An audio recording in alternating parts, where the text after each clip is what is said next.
Bonjour les loupiottes, donc je vous retrouve après une petite semaine d'absence improvisée. Je me suis baladée un petit peu en Bretagne et voilà, j'ai pris quelques jours de repos et ça m'a fait du bien. Voilà. Et d'ailleurs je vous invite à faire la même chose, si ce n'est déjà fait. Donc on se retrouve aujourd'hui pour le tirage amour ici des célibataires. N'oubliez pas d'aller consulter les autres tirages pour les personnes en transition ou les personnes en couple. Avant d'amorcer ce tirage, et je le dirai pour les deux autres également, je voudrais préciser une chose qui me semblait importante. Que l'on soit dans une situation de célibat, qu'on soit dans une situation de rencontre toute fraîche ou d'avoir quelqu'un dans le cœur et que les choses ne se sont pas encore concrétisées, ou encore que l'on soit en couple depuis un bon moment, donc qu'on vive ensemble, etc., ou qu'on soit tout simplement en couple avec quelqu'un depuis plusieurs semaines, mois, années. Je tiens à préciser que quelle que soit cette situation matrimoniale, on dira, ça n'a pas d'impact sur le fait d'avoir de l'amour ou pas dans sa vie. On peut très bien être en couple et avoir peu d'amour dans sa vie. On peut très bien être célibataire et avoir énormément d'amour dans sa vie. D'abord parce que l'amour, il est en nous-mêmes, celui que l'on donne, mais également on peut recevoir de l'amour de plusieurs types de personnes. On ne reçoit pas de l'amour uniquement de notre conjoint ou de notre conjointe. On reçoit de l'amour de tout le monde finalement, quand on est open et ok pour le recevoir.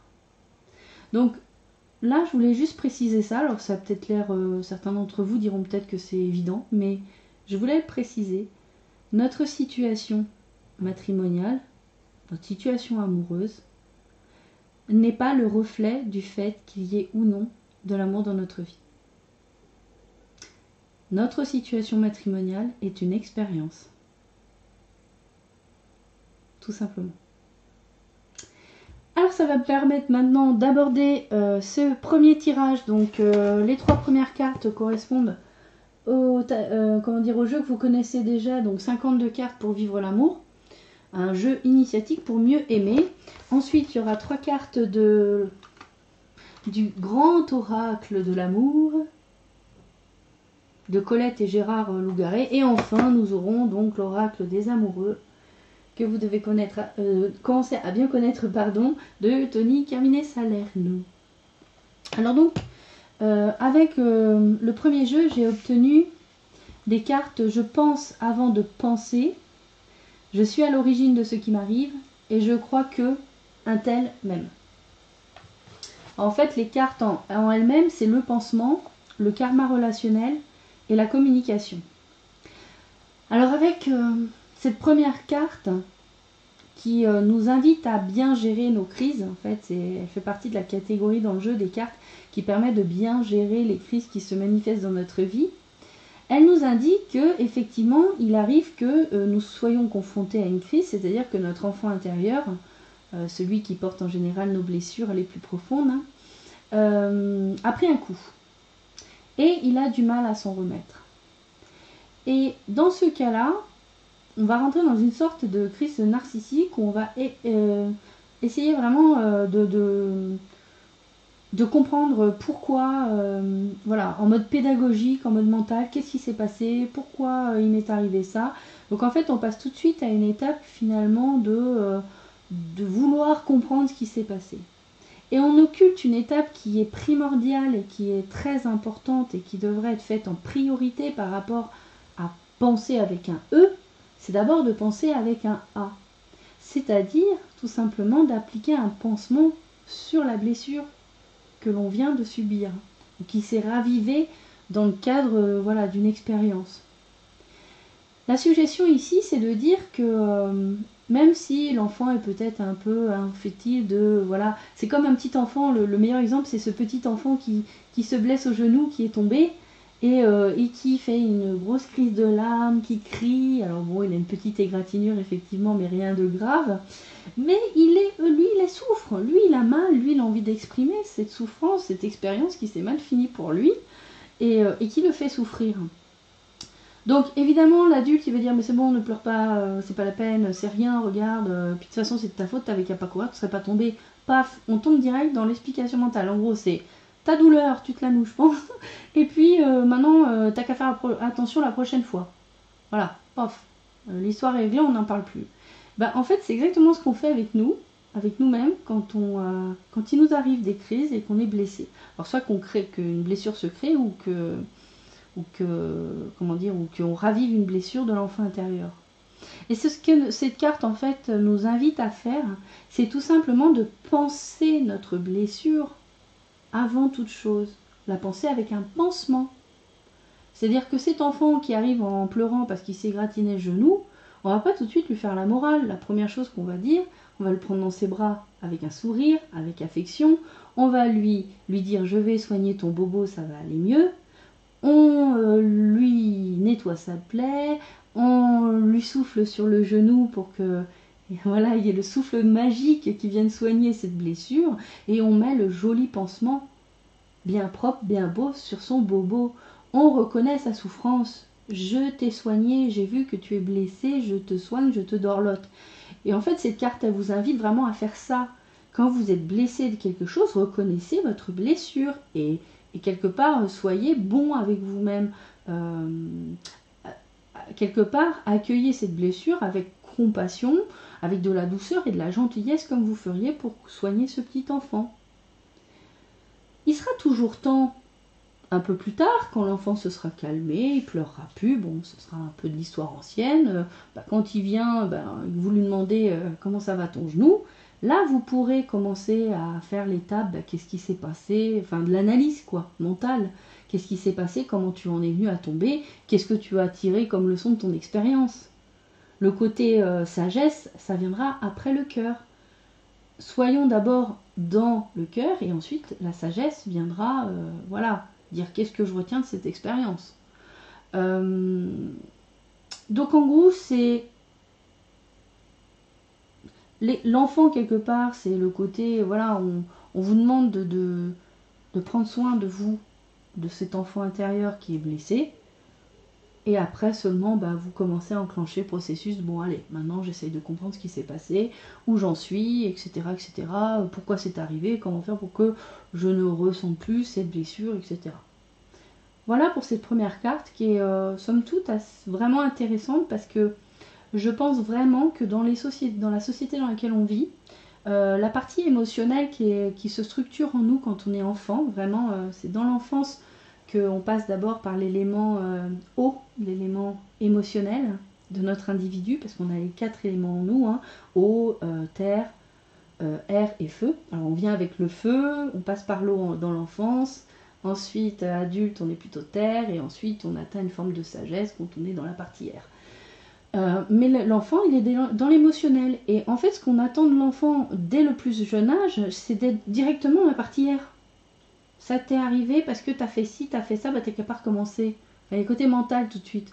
Prends pas en compte l'émotionnel. On prend pas en compte la blessure. Voilà. Les émotions, les ressentis, tout ça, c'est comme si ça ne devait pas exister. Et c'est pour ça que je pense que cette carte est hyper importante pour tous, hein, je veux dire, pas seulement pour les célibataires, pour tout le monde. Après, j'ai la carte « Je suis à l'origine de ce qui m'arrive ». Alors, cette carte-là, je vais vous lire le petit texte qui est indiqué dessus, parce que bon, quand même.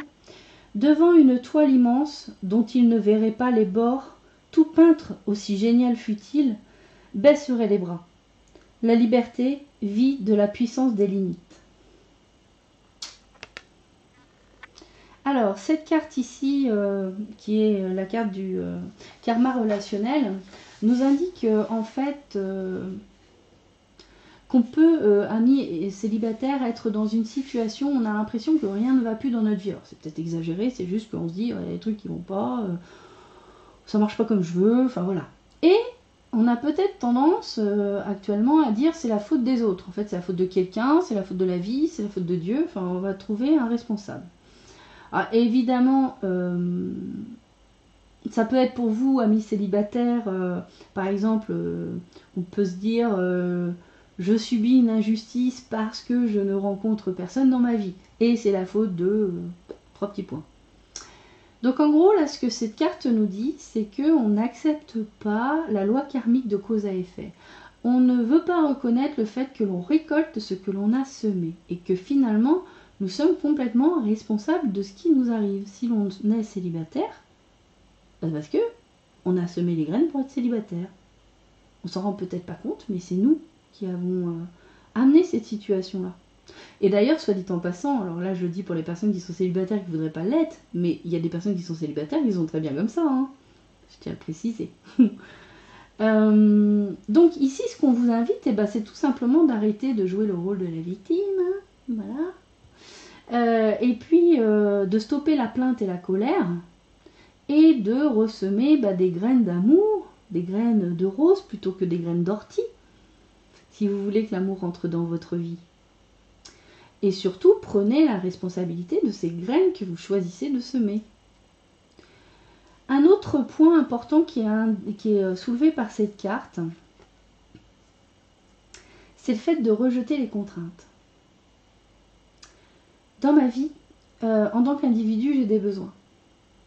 Chacun de mes besoins correspond à une contrainte. Ça va pas l'un sans l'autre. C'est comme les qualités de mes défauts et les défauts de mes qualités. J'ai un besoin, j'ai une contrainte. Par exemple, si j'ai besoin de manger, ma contrainte c'est que je dois trouver à manger. Si j'ai besoin de boire, ma contrainte c'est de trouver de l'eau potable. Et ça s'applique absolument à tout. Si j'ai besoin d'avoir des relations avec les autres, j'ai envie de communiquer, voilà, j'ai besoin de parler, ça m'implique de trouver une personne à qui parler. Voilà, donc il y a toujours une contrainte associée à un besoin que je veux satisfaire, que je choisis de satisfaire. Et c'est ce que cette carte nous indique, c'est que parfois peut-être qu'on veut des choses, on a des besoins qu'on veut satisfaire, mais on n'accepte pas la contrainte.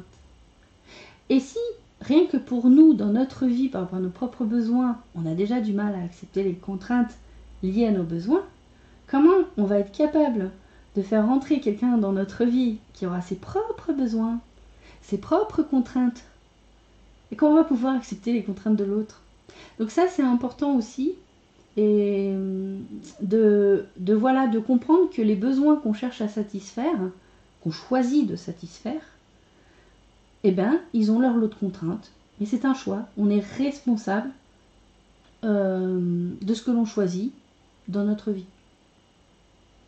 Des besoins qu'on choisit de satisfaire dans notre vie, et des contraintes qui vont avec. C'est impossible d'enlever l'un de l'autre. Voilà. Enfin, j'ai obtenu donc la troisième carte, la communication. Alors ça aussi, hein, l'idée de cette carte, c'est d'aller vers plus de plaisir dans ma relation à l'autre. Et là, cette carte nous indique, elle pose la question, est-ce que vous trouvez ça normal que vous attendiez que ce soit l'autre qui fasse le premier pas vers vous? Alors l'autre en général, hein, pas forcément quelqu'un que vous connaissez, ça peut être quelqu'un que vous connaissez, mais aussi les personnes que vous ne connaissez pas. Est-ce que pour vous, c'est pas normal de faire le premier pas vers une personne qui vous intéresse, ne serait-ce que parce que cette personne, tiens, j'ai envie de lui parler. Vous n'irez pas si la personne ne va pas vers vous. Là, ici, cette carte, en fait, ce qu'elle vous suggère, elle vous invite à tester votre communication avec vos proches. Elle vous invite à voir si quand vous entrez en communication avec quelqu'un, est-ce que ça vous rapproche de l'autre ou est-ce que ça a tendance plutôt à générer des reproches? Alors, rapprocher ou reprocher, c'est important de voir de tester ça. Parce que ça peut être aussi une raison pour laquelle vous n'arrivez pas à faire rentrer une personne dans votre vie en tant que célibataire. C'est possible que même si les personnes s'intéressent à vous, quand vous communiquez avec quelqu'un, vous êtes dans le reproche plus que dans le rapprochement. Et donc c'est intéressant d'aller tester ça avec des personnes qui vous sont proches. Peu importe les personnes, où ça n'aura pas forcément une implication, c'est des gens avec qui vous communiquez déjà, donc essayez de voir. Et peut-être d'ajuster justement votre façon de communiquer. Vous savez, dans les écrits, on dit au commencement étaient les verbes, et ça montre bien l'importance de la communication dans la bonne marche de vos relations avec les autres, en fait, dans votre univers relationnel.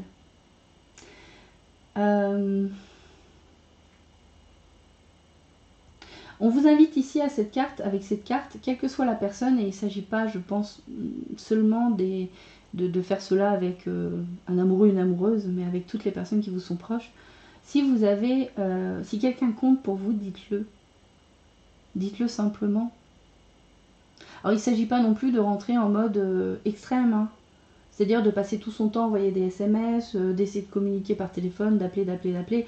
Non, vous trouvez un juste milieu. La communication, c'est l'art de la juste distance. C'est vraiment, pour que la communication reste au but fixe dans vos relations, c'est de trouver cet équilibre. De communiquer suffisamment, mais pas trop non plus. Voilà, pour tomber dans les extrêmes. On revient toujours à cette loi du juste milieu, finalement, hein. Alors ensuite, je vais vous mettre les cartes que j'ai obtenues avec donc le grand oracle de l'amour. Donc j'ai obtenu la carte l'illusion, le petit lapin, numéro 6. Donc la promesse, numéro 19. Et la carte communication que je mets sur l'autre carte communication. Hein, on finit toujours sur la com. Hein, donc c'est vraiment un leitmotiv pour nous, là, les célibataires. Donc avec la carte illusion, on voit que nos sentiments actuellement sont un peu malmenés. Et je pense que ça fait redondance avec ce qu'on a vu tout à l'heure. D'une certaine manière, cette carte, elle nous montre notre incrédulité par rapport à la façon dont on voit l'amour. Quelque part, c'est ouais, l'amour, c'est magique, c'est merveilleux. Bah, en fait, cette carte, elle vous dit non. C'est pas... quelque part, j'ai envie de mettre le mot parfait. C'est pas parfait, c'est pas magique et merveilleux. C'est pas mieux que les autres relations que vous avez avec les gens, avec vos parents, avec vos enfants, avec vos amis. C'est pas de plus belle qualité, hein. Faut pas s'attendre à quelque chose de mieux que ce que j'ai comme autre relation avec les autres. On vous demande ici avec cette carte de revenir à la réalité. Je n'atteindrai pas cet amour inconditionnel parce que je serai en couple. En fait, c'est pas le conjoint, la conjointe, la personne avec qui, on va dire, on a une intimité sexuelle, hein, parce que c'est ça qui va faire la différence entre ma relation avec mes amis et la relation avec le conjoint. La personne avec qui je vis, ça peut être aussi des membres de sa famille, ça peut être aussi des amis. Hein. Donc, la différence, c'est ça, c'est que la personne est dans notre lit, et ben, ça ne va pas être... on va retrouver les mêmes contraintes que tout à l'heure dont on parlait. Le fait de se mettre en couple, ça va raviver certaines blessures. Et c'est d'ailleurs très souvent, avec les flammes jumelles, c'est ce qu'on entend beaucoup. Les flammes jumelles, les âmes sœurs, ça a l'air plus tranquille d'après ce qui est dit, mais les flammes jumelles, c'est souvent, on ravive une blessure pour la transcender, pour la dépasser. C'est toujours le même travail relationnel avec l'autre. Donc il y aura des blessures qui vont se raviver, même si je suis en couple avec une personne que j'aime. Il y aura aussi, ce qu'on disait tout à l'heure, il y aura aussi des contraintes à accepter. Il n'y aura pas que ouais, c'est génial, que du plaisir 100%, non, il y aura aussi des contraintes. Donc là, en gros, c'est ne pas projeter sur la relation à deux ce que je n'arrive pas à réaliser dans ma relation avec les autres. Tout ça, c'est du pareil au même, c'est juste une expérience sensiblement différente. Je le dis encore une fois, parce que je le pense. Je pense que c'est parce que, voilà, on a décidé de laisser rentrer dans notre intimité physique cette personne. Et c'est une expérience. Ça ne veut pas dire qu'on l'aime pas, hein, je dis pas ça. Mais ça n'a pas plus de valeur. On dit souvent l'amour avec un grand A quand c'est la relation amoureuse, mais en fait, ça n'a pas plus de valeur que l'amour que l'on a pour nos autres proches. Et c'est surtout, ça rencontrera les mêmes problématiques. Les blessures à vivre, ça ramènera également les contraintes liées aux besoins que l'autre exprime, etc. etc. On aura la même chose. Hein. Ensuite, on a la carte promesse. Cette carte ici, elle nous invite à faire confiance à l'autre.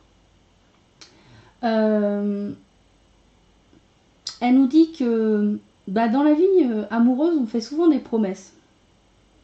Mais quelque part, quand on fait ça, la raison n'a pas vraiment sa place.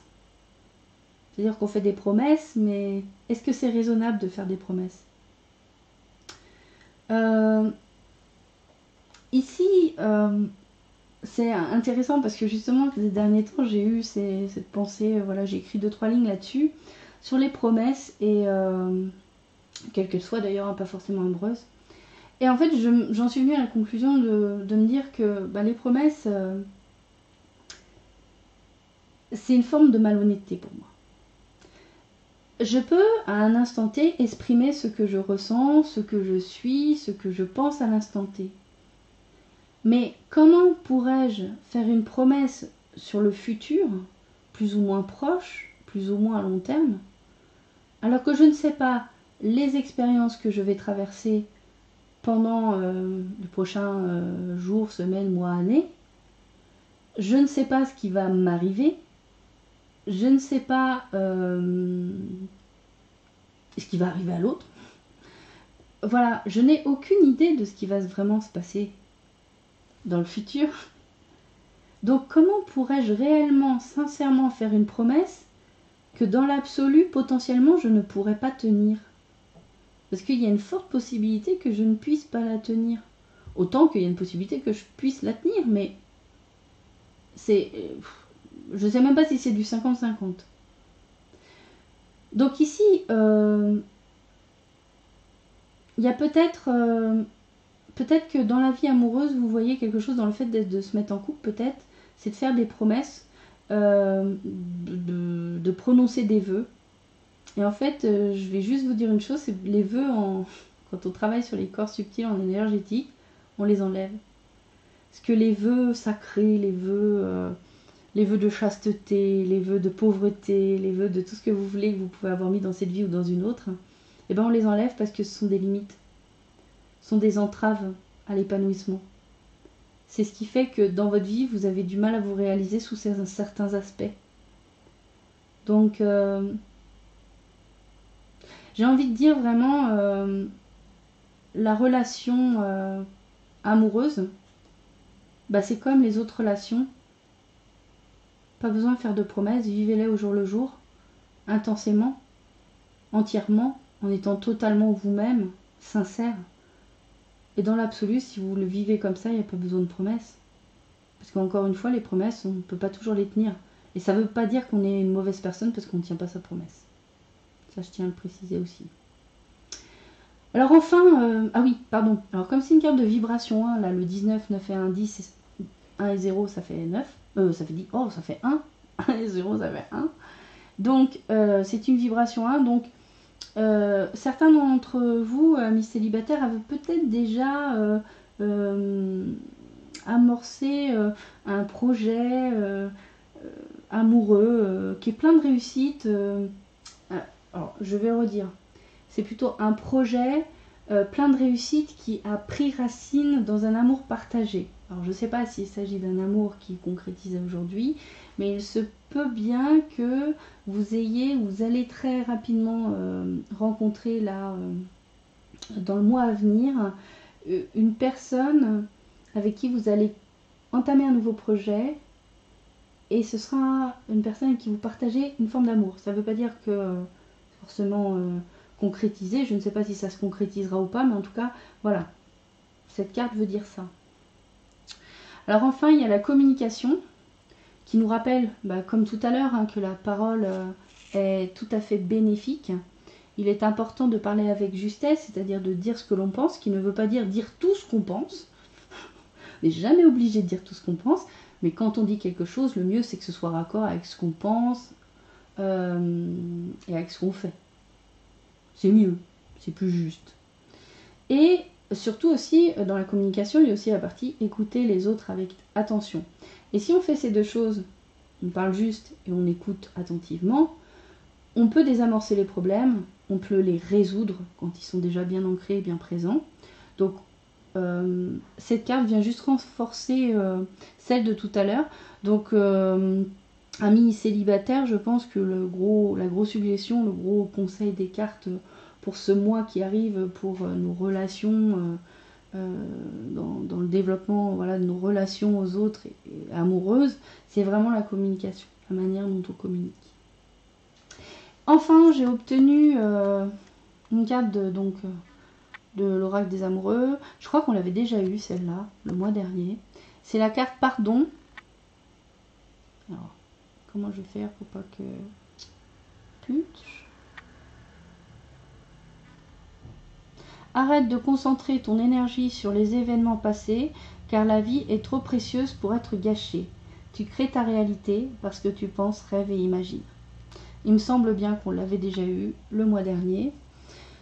Alors ici, cette carte, elle nous dit quoi? Elle nous dit déjà d'arrêter de passer notre temps au moment présent à réfléchir au passé. Ça sert à rien de le faire pendant des plombes, de repenser à ça, de revibrer le passé qu'on a vécu. Hein.